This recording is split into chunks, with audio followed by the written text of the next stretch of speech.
আছে অন্যরকম। সেটা হলো 1953 সালে ফিলিস্তিনে মনে হয়, ওখানে একটা ঘটনা ঘটছে। তারা এই বারোশরী পালন করতো, এর মধ্যে তারা ওই পিস্তল দিয়ে বন্দুক দিয়ে গুলি নিক্ষেপ করতো আকাশের দিকে, খুশি প্রকাশ করতো, হামনাথ কাশিতে পাঠ করতো, আর তারা গোলাগুলি করতো। তো তখন একটা গুলি গিয়ে বলা যে একটা খ্রিস্টান একটা মেয়ে তার মাথায় লাগছে। তার মাথায় লাগছে গুলিটা। মাথায় লাগার পরে তার ওই শহরে ওই পরিবারটা খুব মশহুর, নামি দামি তাদের বাসায় আর কি। এখন যখন মাথায় লাগছে তাড়াতাড়ি হাসপাতালে নিয়ে গেছে, কাছে তারা কিছু করতে পারবেন, নিয়ে গেছে বড় একটা হাসপাতালে। নিয়ে গেছে যখন, তারা বলছে যে কঠিন অবস্থা, মাথায় লাগছে, তার বাঁচা সম্ভব না, মাথা তার রক্ত ক্ষরণ হচ্ছে, বেহুশ হয়ে গেছে। এরা তাদেরকে রাখছে, তারা আইসিইউতে ইয়েতে রাখছে। এখন তো কঠিন অবস্থাতে তার মাটা বাইরে খুব কান্নাকাটি করতেছে, বলছে ইয়া রাসূলুল্লাহ, হাবিব আল্লাহ, আপনাকে মুসলমানরা আপনাকে রাসূলুল্লাহ জানে, আপনি সাইদুল মুরসালিন অমুক জানে, কিন্তু আপনার মুসলমানরা দেখেন আমার কি করছে, আমার মেয়েটাকে মেরে ফেলছে।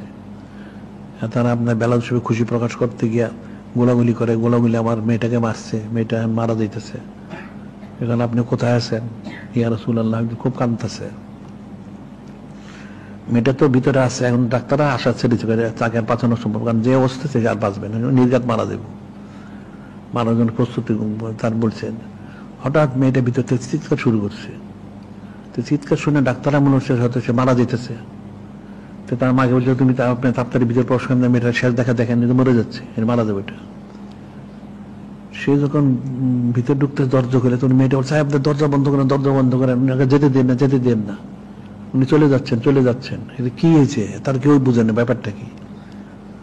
পরে সে বললেন যে নূরে মুজাসসাম হাবিবুল্লাহ হুজুর পাক সাল্লাল্লাহু আলাইহি উনি আসছিলেন। উনি আসছিলেন, এসে যে তার যেখানে গুলি লাগছে ওনার হাত নুরুদার মাগফিরাত বুলাই দিচ্ছেন।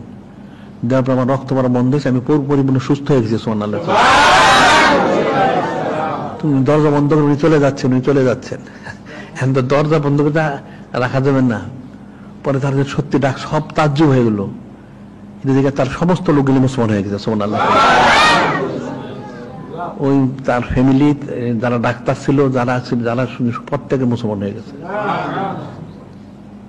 এই যে বিষয়টা, এটা আকীদার বিষয়। তো এখন সে একটা খ্রিস্টান মহিলা, সে তো ইমানদার না, কিন্তু তারপরে সে কান্নাকাটি করলো, আরজু করলো, দোয়া করলো ইয়া রাসূলুল্লাহ, মুসলমানরা আপনাকে রাসূলুল্লাহ বলে, আপনার বেলা চোখে খুশি প্রকাশ করতে এই কাম করলো, গুলি করলো, আমার মেয়েটাকে মেরে ফেললো, মারা যাচ্ছে মেয়েটা, আপনি কোথায়, আপনি কি করেন, একটা দেখেন এসা, অনেক কিছু যা বলতেছিল।